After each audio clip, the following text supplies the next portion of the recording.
Hey guys, it's Ashley here of Stacks and the City, and as always, I want to say hello and welcome to yet another amazing episode. You guys, I'm so grateful to have you guys here. You don't even understand the bulk of it.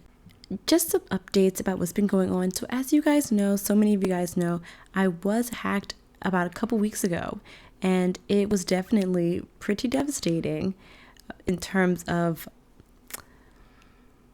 everything that you feel like you work so hard for, it's gone, like all of a sudden. And for me, it wasn't about losing the followers. That stuff will come back. And there's so many of you all who do support me and who are there.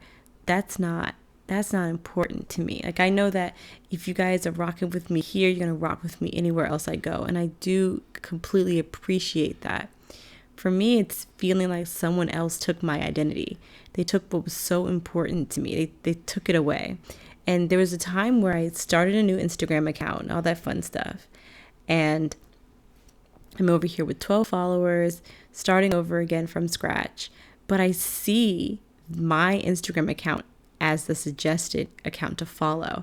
And you all, after that, I'm like, I can't do this because it's literally in my face that my identity and something I worked for was stolen. So I worked really hard. I want to give a huge shout out to the people at Facebook, to Genesis, and to Shaniqua for being so great and helping me retrieve my Instagram account. We are back. We're up and running. I am so grateful, you guys. Super, super grateful for that. So yeah, we're back. Guys, really quick, too, make sure that your two-factor authentication's on for realsies. I thought I had mine. I do not. I didn't have it on. Instead, I think I had it for my other Instagram account and not for my business one. So you all, I'm not perfect either. I make mistakes. So please make sure that that is there. Make sure that you're frequently changing your passwords. You all, this stuff happens. It will happen to the person who thinks it would never happen to. I always, it's like, whatever. So please, guys, just learn from me. Okay. Moving forward, as always, you all, I want to thank you guys so much for being there and listening to me and listening to my show. My show is constantly growing, and it really is because of you guys being there. So I am incredibly grateful for you guys. So keep sharing, keep letting everybody know what's happening and what's going on. You guys, another really fun announcement. I'm not sure if you can tell by my voice. I hope it's a little deeper. But I do have a new mic, y'all. I got the fancy blue Yeti mic. I feel so professional. This mic is big and bulky and fun. I did get it refurbished on Amazon, so I got a good deal on it. But guys, we're in the game. So I hope I sound a little bit better. I want to make sure I'm giving you guys optimal sound quality. However, the interview that I do have will not feature this mic because A, I didn't have it yet, and B, I was having some issues with my other mic. So I apologize about that, but the sound should still be pretty good. Which leads me into the conversation for today. You guys, the topic for today is, what can you do to hold your dollar accountable? How can you use your dollars to hold companies accountable? How can you use your dollars to hold companies accountable? I had the pleasure of speaking with Dan Simons, who is the co-founder of the Farmers Restaurant Group. If you guys live in the Washington, D.C. area, then you will know this as Founding Farmers, Farmers, Fishers, Bakers, Farmers and Distillers, and probably some other concepts. They keep growing. Founding Farmers grows a lot. And I had a wonderful conversation with Dan about the Black Lives Matter movement, and particularly if the ethos of a company really matters when business is concerned. Does that really make a difference? Do you have to have a stand in something in order to become profitable? And had such a wonderful conversation with Dan about that. You all, Founding Farmers is very, very significant to my life for many reasons.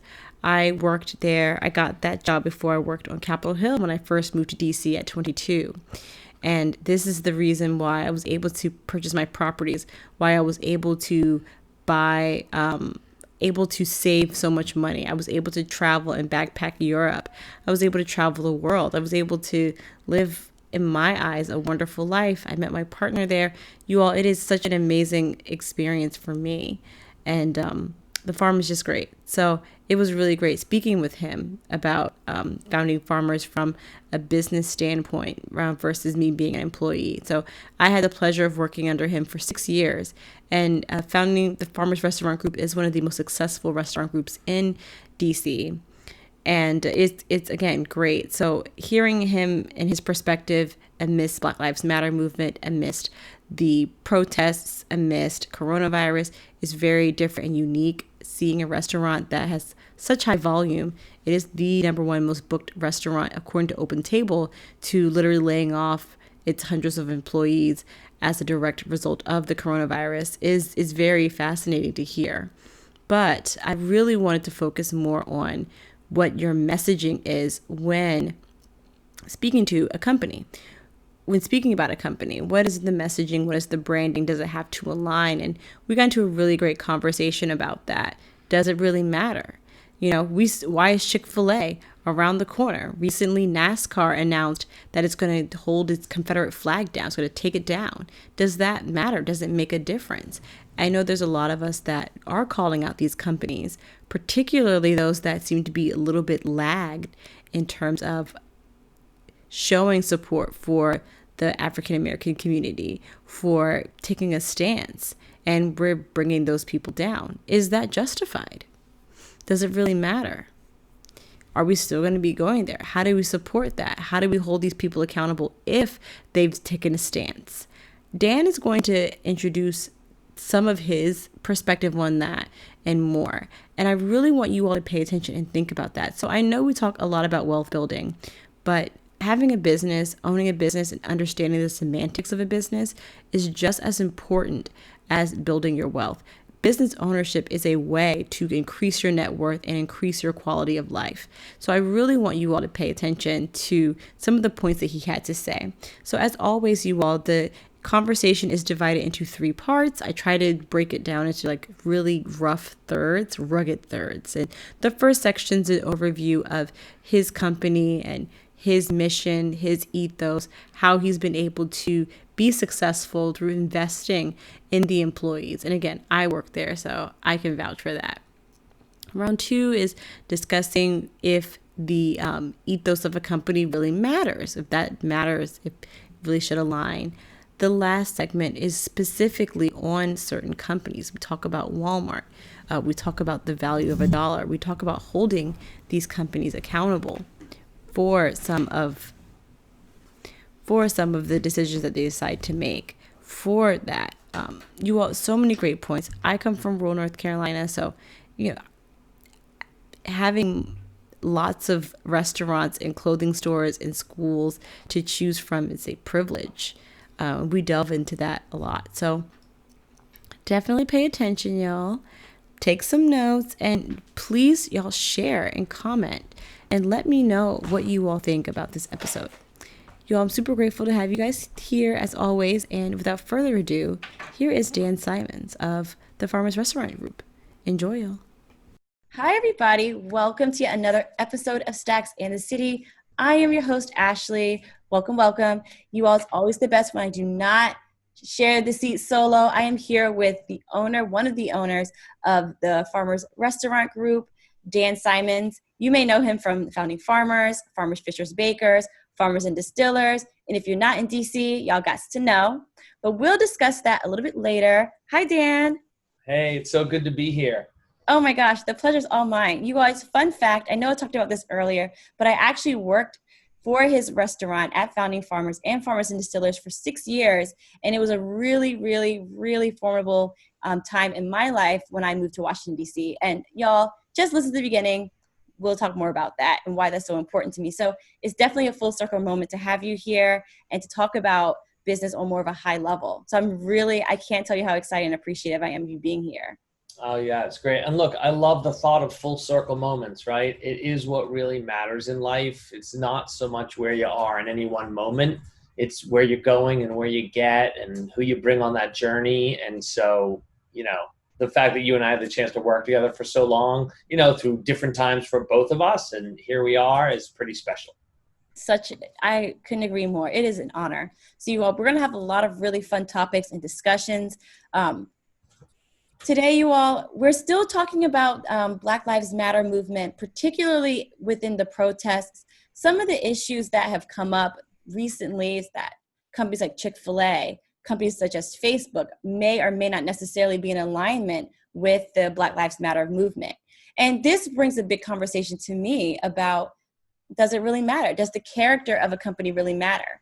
And I chose Dan for many reasons, but one reason is that he was able to create a successful, very successful restaurant and business model for over 10 years. It's been one of the most booked, actually the number one booked restaurant on OpenTable, high volume, fantastic food. And to me, there has been some form of ethos in terms of what you want to offer the restaurant industry in DC, as well as some of the more, I guess, political, if you want to call it that, thoughts that you have, that your company shares. So first, can you describe to us your business model and your belief to success, and describe Founding Farmers, the Farmers Restaurant Group, for people who aren't familiar with it? I think what makes us unique, if we are unique, is, as you say, our business model. And so, I have one business partner who is a restaurateur, Michael Vakurovich. Everybody just calls him Mike V. And Mike and I have worked together for 25 years. And so I'm only 49. So it tells you that we go way back, and we worked together when he was my boss. We worked together when we were both employees. And now we've worked together since 2004 as business partners.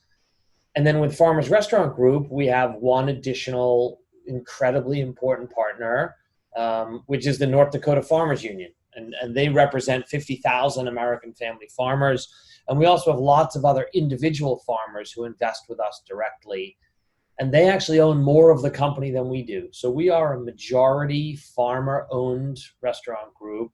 And from the very beginning, we said that we were going to put mission over profit, because we believed that if we did that, we would produce plenty of profit. And by plenty of profit, what I mean is enough profit to satisfy the investors and enough profit so that we could run a really long-term, healthy company. I do happen to believe that, capitalism can be a problem. And so we're conscious capitalists. And I think as much of a problem as greedy capitalism can cause, conscious capitalism can be a force for remarkable good. We need an economy, we need jobs, but when you go beyond that and you actually have a mission and you treat people fairly and with dignity, it's amazing. You can produce more profit. And when you decide to use your profit, in my mind, for like principally aligned things, people and products and actions, there's a payoff.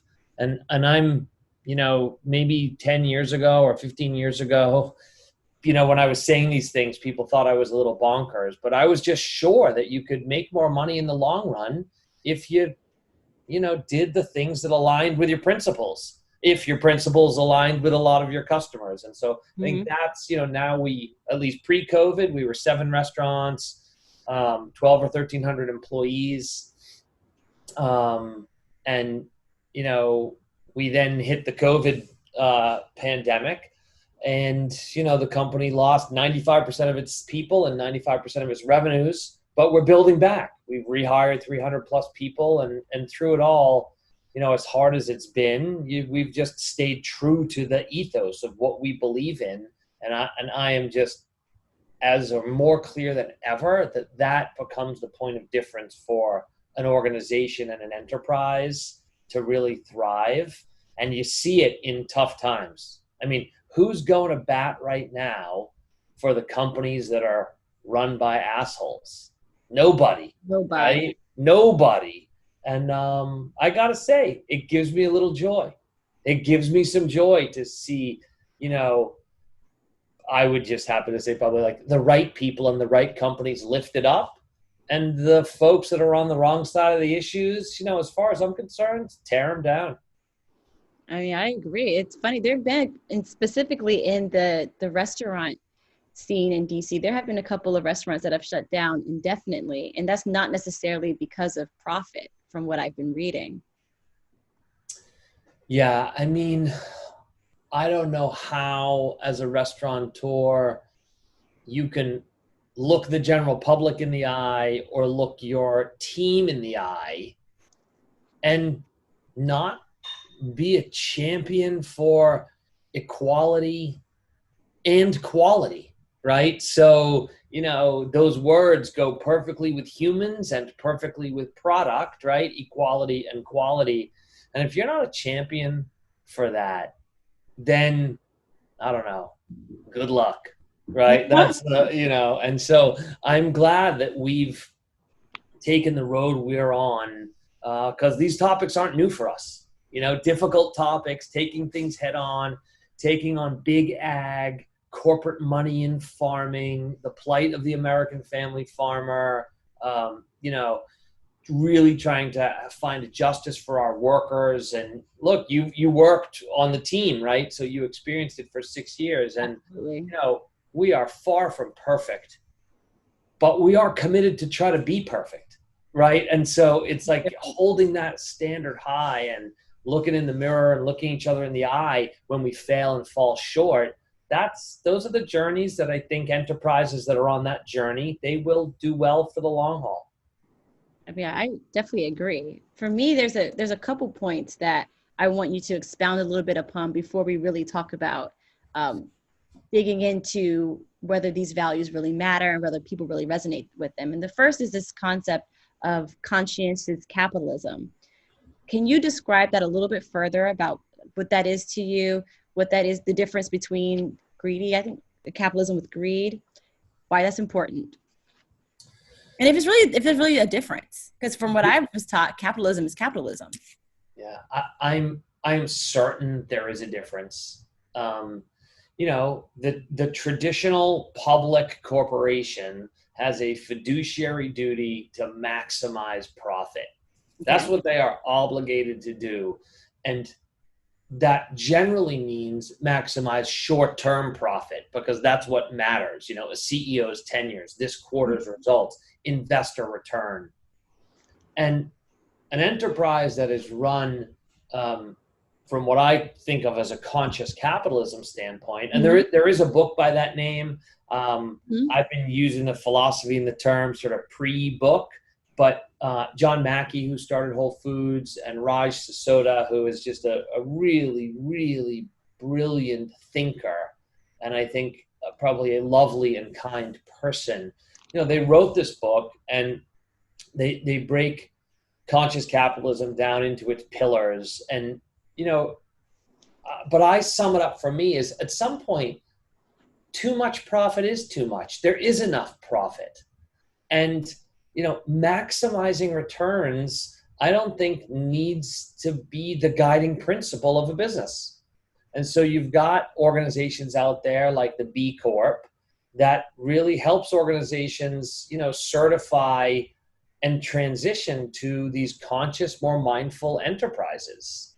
And there's nothing wrong with profit. You need profit, right? People need jobs. Hating on big companies is sort of short-sighted, right? It's like hating on big institutions in any way. That's really the shortcut to just like hate. But when you dig in, there's more nuance and it's more complicated. And so conscious capitalism, I think, is a framework for thoughtful business.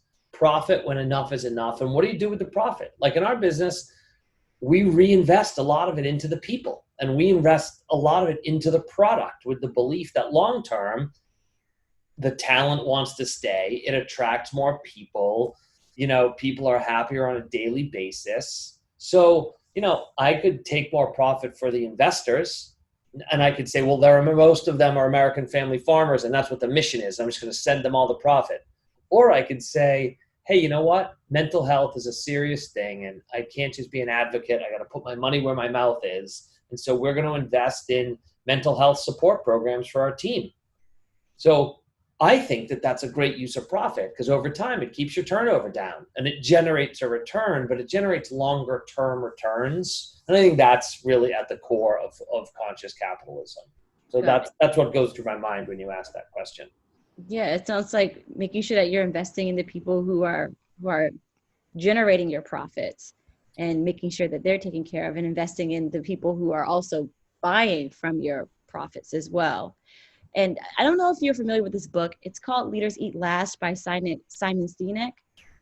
I haven't read it, but I do know, I know some of Simon's work, and I've read some of his work. I haven't read that one. I love him. And I feel like a lot of the principles that you said that you've read from both from John Mackey, and from like, what you've done really closely aligns with how he feels that companies should be ran. They should be ran by the people, by their needs. It's like more of a bottom-up approach instead of top-down. Yeah, I just don't know where you get off running a company and pretending that the people who do all the work aren't wildly important. Mm-hmm. I mean, I don't get it. I think you have to be so selfish and arrogant to not acknowledge everybody doing the work. And, maybe it's a little easier for me because I'm a worker, people, and I don't, for me, see a difference between workers and management, because in our industry, management is working. Like, as you know, right? Like, we're the Absolutely. good restaurant managers, they're side by side. What's the difference between a busser and a dishwasher and a manager? In certain moments, nothing. Yeah. Right? So I think that team approach, the acknowledgement of who does the work, and then the commitment to developing people so that they can grow their skills and actually grow their value inside an organization. And then you pay folks not just fairly, but you look for ways to grow their skills so you can pay them handsomely. I think that companies that don't do this, it bothers me. Like, it just really bothers me. Yeah. So I feel like the way that you've managed your company, your business, your employees are something that a lot of other businesses are following suit in. But I also want to discuss the ethos, particularly of your company, the principles that you discussed. What are they? What do you think is what continues to drive people and made your restaurant so popular for so long? Is it because of the fact that people are very much so aware that you are invested in your employees and you work really hard to ensure that everyone is happy? Is it that you produce a great product? Is it that you are very conscious about where your food is being sourced, that you're owned by farmers, that you try to make sure that everything is LEED certified? Is it that sense, that global conscientiousness that you also have? Is it the fact that you really invest in the employees, or is it something else? Well, when I get asked this question, and I don't really see the company as successful, or myself, my partner as successful, because we're on the journey, right? And we are where we are. You never know where you will be tomorrow. But when you ask this question, like, why is it working, right? Why, when it goes well, is it going well? What's our point of difference? It is our company culture. And, we have an 8-page document. We call it the Constitution. We titled it the Constitution because we respect what that document, can do for America and has done for some Americans. And we wanted to make the point that the Constitution and everything we wrote in it for our company, with our principles and our passions and our purpose and our goals, and we defined these words, and we wordsmithed it like endlessly, so it really represented our sentiment and our emotion and our definition.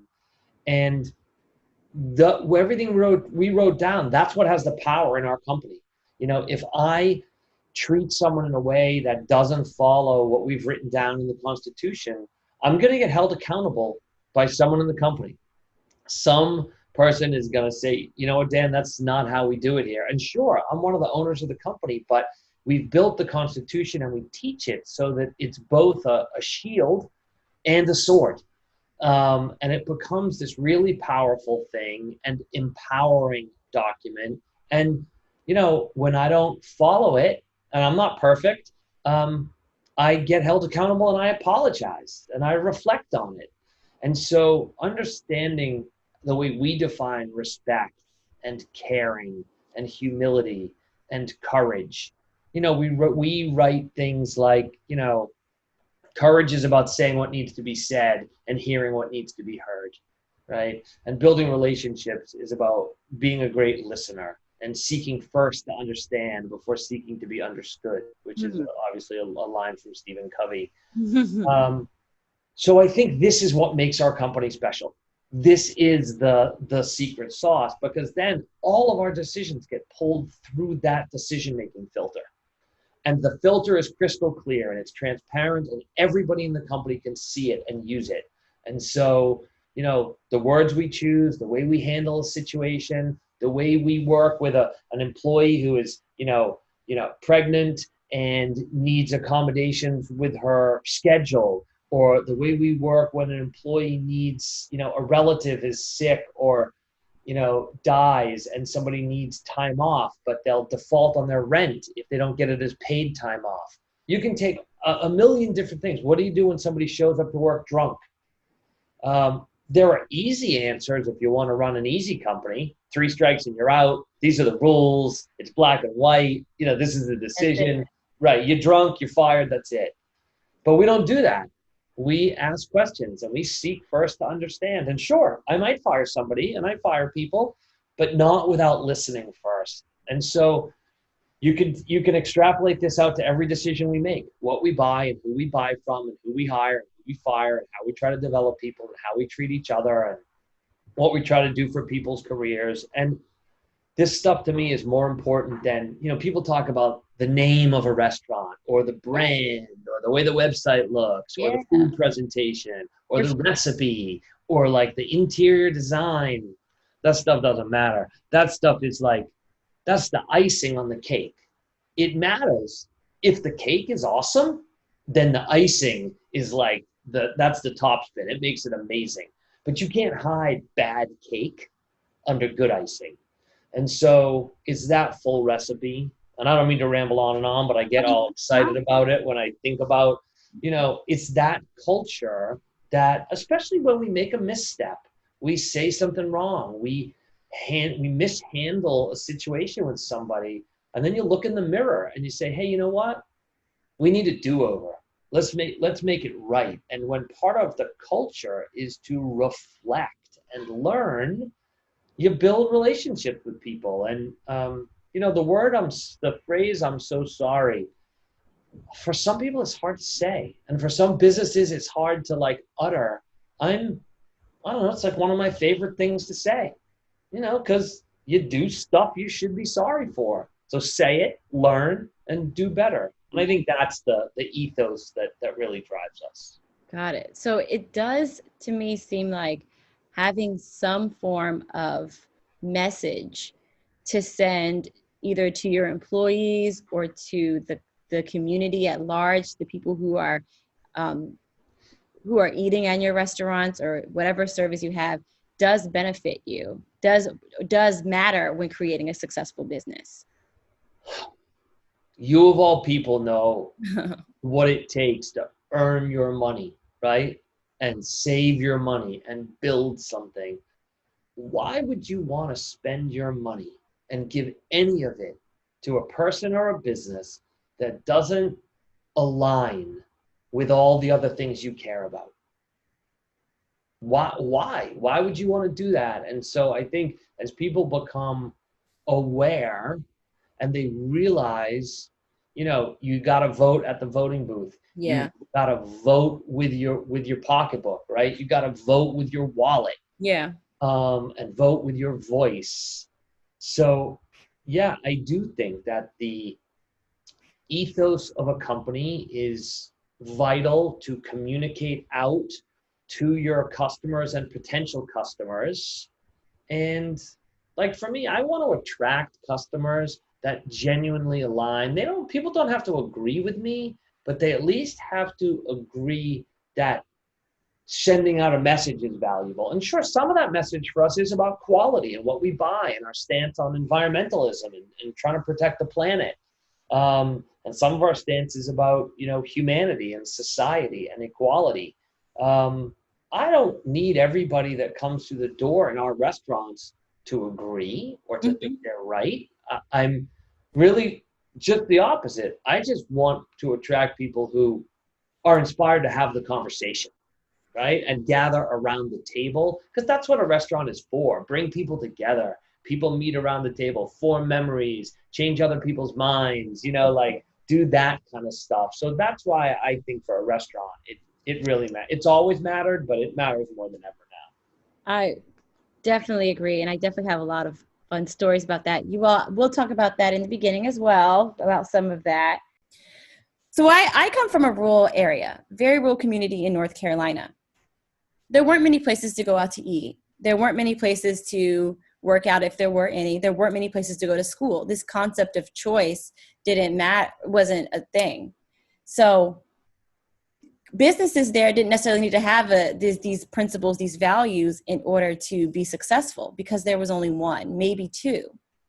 And if they did, then maybe they weren't necessarily aligning with us, and they may have looked at you differently when you go inside the store, the restaurant to do business, but it's the only option you have. So do you think that that's a sense of privilege? We live in a very affluent area. There's thousands of restaurants in the DMV and more. Do you think that it's really something for more competitive environments to have what you're talking about? It certainly is a privilege, right?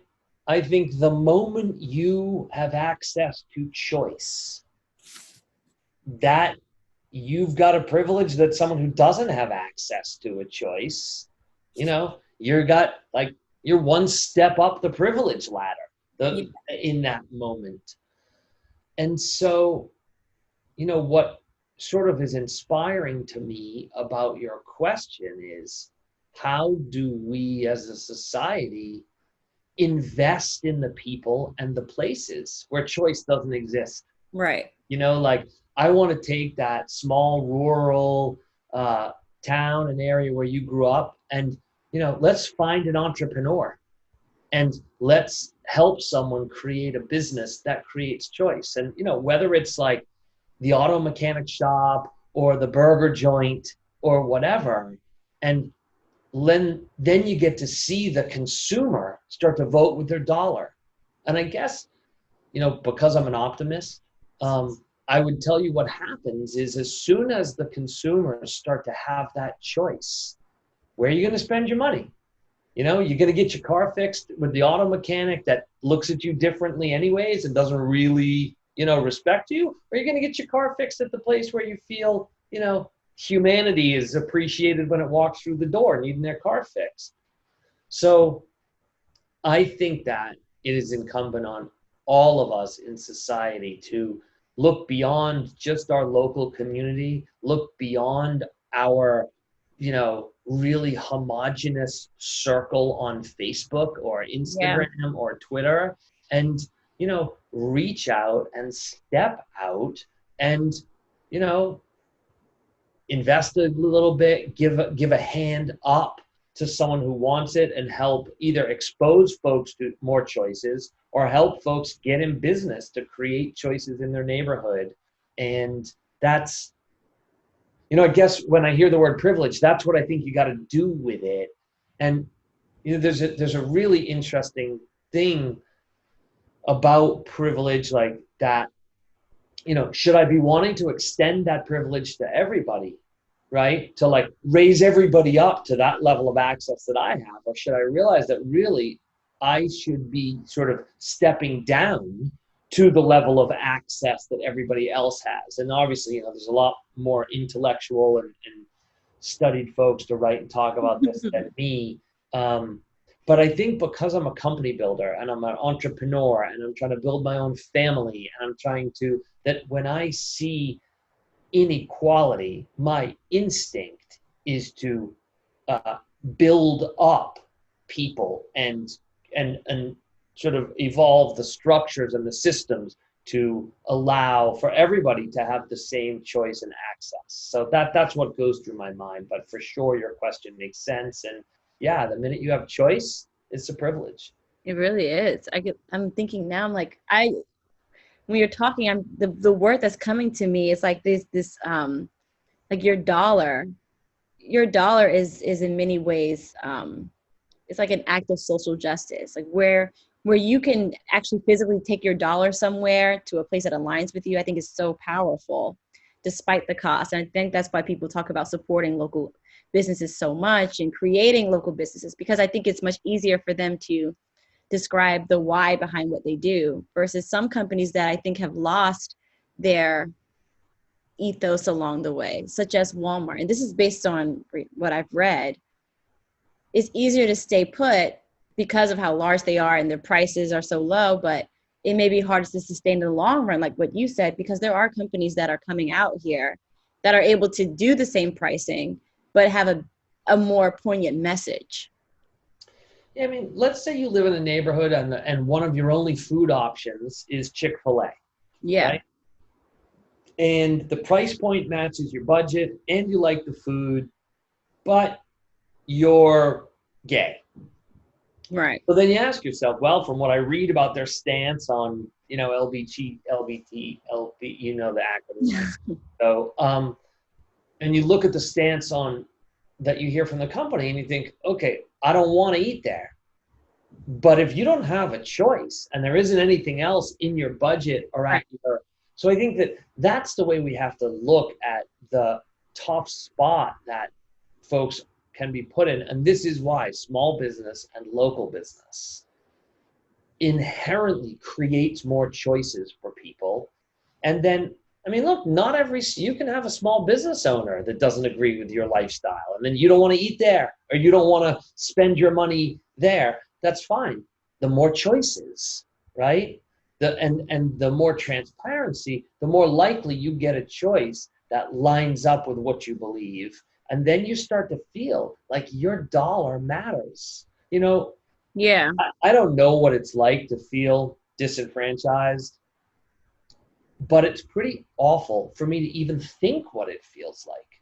So it must be way more awful to actually feel that way. But if you don't think your vote counts and you don't think your dollar counts, I don't know. That's a bad recipe. And so this is where I come back to conscious capitalism. Start businesses, create jobs, start businesses that understand the communities that they're in, and that I think is the kind of progress that I believe in. Oh, that's great. That's great. I think that's also a great transition into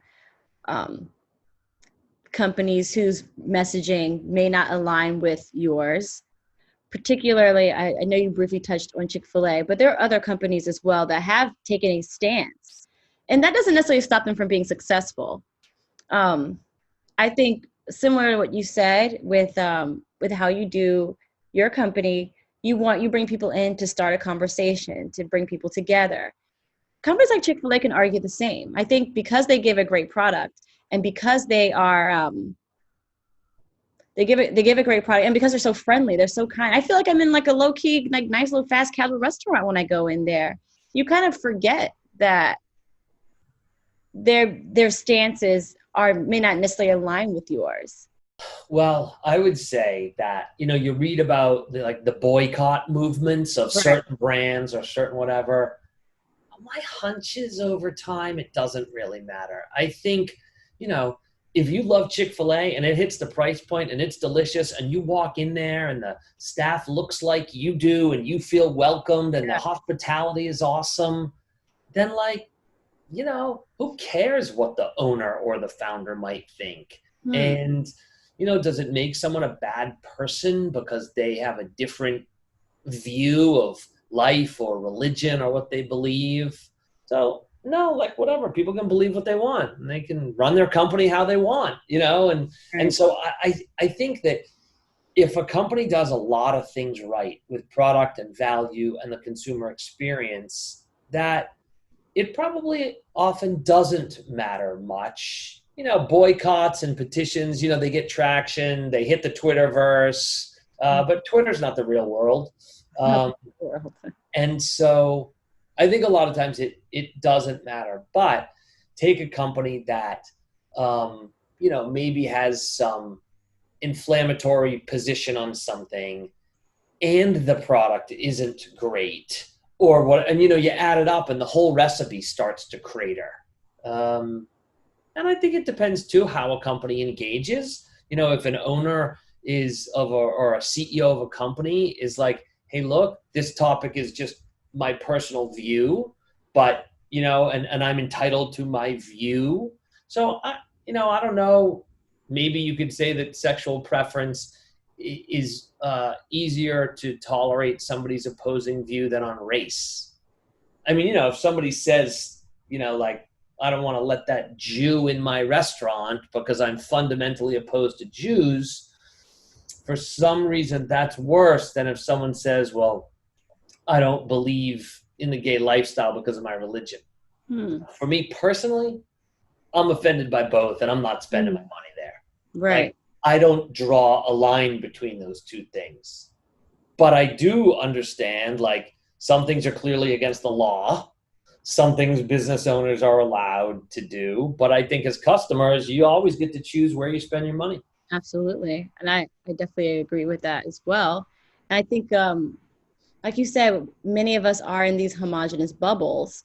And I think we don't know, or we're aware that there are people who do believe in the message from the top, from these companies such as Chick-fil-A. And there's another one I actually can't even think of right now, unfortunately. But there are people who do very much so fervently support that, and they will use their dollar specifically for that reason. So there's two sides to every argument. I think, like you said, because we live in an area that is more, in my opinion, more tolerant and open and liberal and open-minded, it's hard to see why there would be people who would flock in droves specifically for the ethos. But I think that is a big reason why they are popular. I really do. I still think that, especially like they run deep in the South. So, and their lines, they've only gotten busier through the years, and as their messaging has been more publicly known, in my opinion. Well, like if we think about current events, I look at NASCAR, and the Confederate flag, and I think, are they going to gain customers? Are they going to lose customers? Like what you can't. Both. Right. Probably some of both. My hunch is that,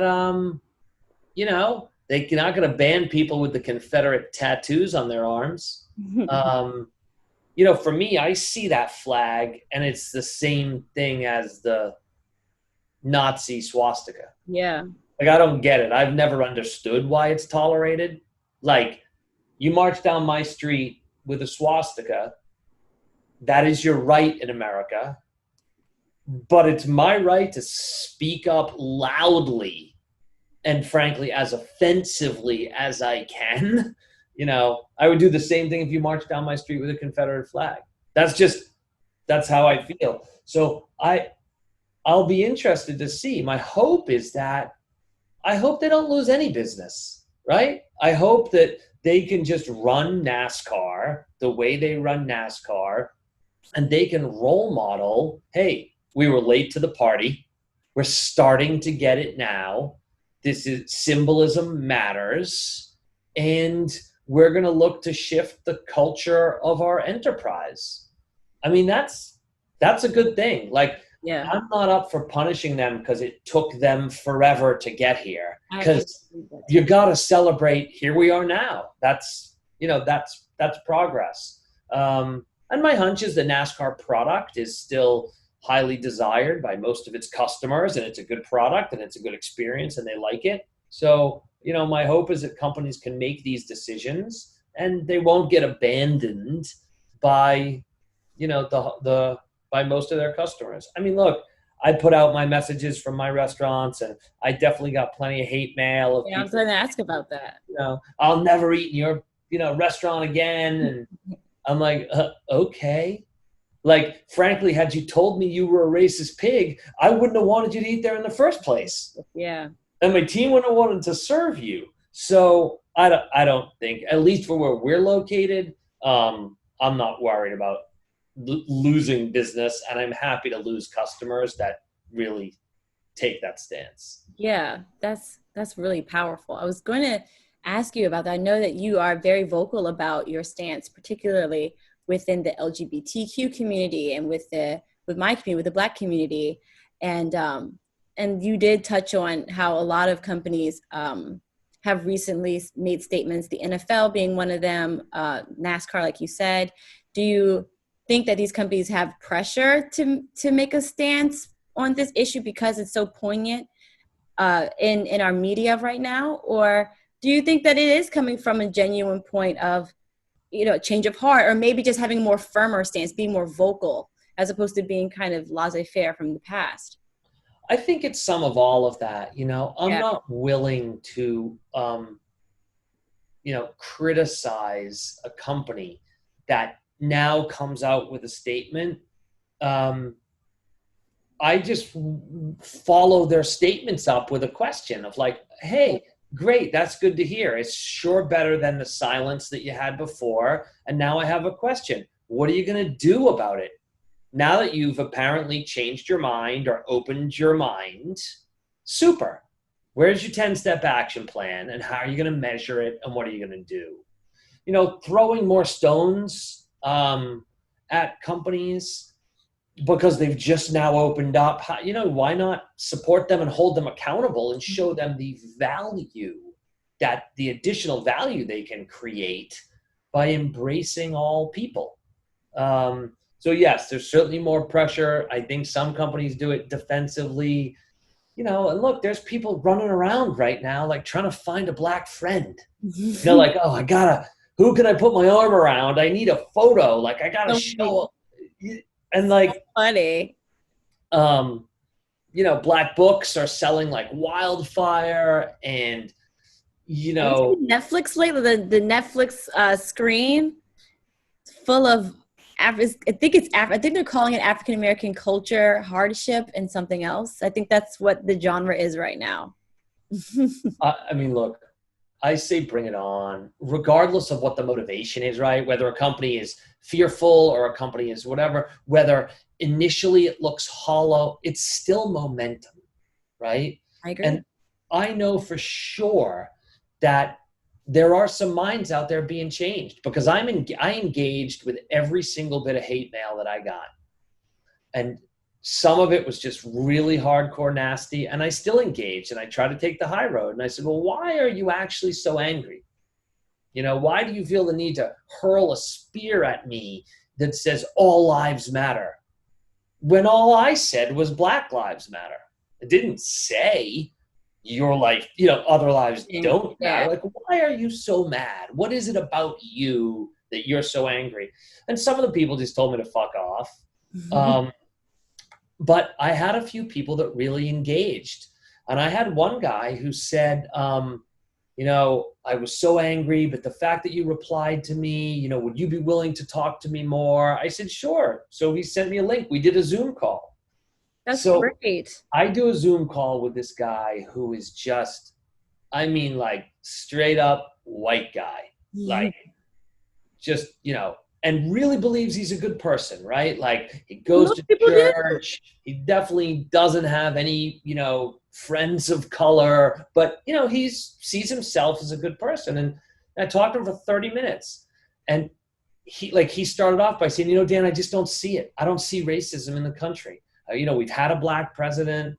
I don't think it's there. Yeah, there's some bad apples out there. So I'm like hearing like the Fox News talking points, And so I just said to him, I said, well, let me give you a few examples. And I just walked him through, what I have been told and what I have seen about, the racism that folks of color encounter moment to moment on a daily basis. And by the end of the call, this guy was like, I'm so glad we had this conversation. And he emailed me a follow-up later. And I think he opened his mind a little bit. Yeah. And that's all that matters. That's what that little crack. Yep. So I think embrace these companies that are changing. Double down. Show them it's valuable. Start to spend some of your money with them. Hold them accountable for more. And I think that's how everybody, black, white, all of us, can help move it. And I do think that corporate America can move the needle a lot more, than that orange cat that lives in the White House. And frankly, that little creature is actually probably doing more for equality than anybody else. How so? I think he is so wrong with his position. And he is so out there with his position that he is mobilizing and uniting massive forces against him. Look at the photos of who's protesting. It's like white people, right? And I do think a lot of this protest is against the position that you hear coming out of the White House. Yeah. And so sometimes you do need an opponent. Maybe you're better off with a racist white president in order to mobilize 75% of America to take a stand for equal rights. You might do more than with a white president who's all about equality or a black president who's all about equality. I mean, sometimes opposition creates a stronger opposing force. So you can see I'm an optimist, but that's maybe the upside I see. Perfect. One quick follow-up question. Do you think that there is a correlation with change or stances or customer brand loyalty if a company is privately versus publicly owned? Yes, I think now that the public companies are probably more vulnerable. Yeah. And as much as their mission is to maximize profit, they don't necessarily have to think in terms of their principles. Like, you could get a CEO of a public company who doesn't actually care about the humanity of the issues, but says like, oh, financially, we can't be on the wrong side of this. So great, let's make a change and let's go out there publicly. And so I think the public companies, you will see them continuing to move and move faster, but then they need to be held accountable. Right? Like nobody can take the pressure off. And I think when public companies also see that, look, I got an idea. Why don't you treat everybody equally and really walk your talk? And I think it'll make companies more profitable. And then companies will do more of it. Mm-hmm. Private companies, especially companies that can stay off the radar. This is why, for me, I've never been silent. I was raised to not be silent in the face of something that, I think is serious or matters. But private companies have an easier time of staying quiet, staying off the radar, doing things the way that they do. But I think you can still put companies on the radar, and maybe even by holding up the companies that do things that that you or your community agrees with, companies still have to compete.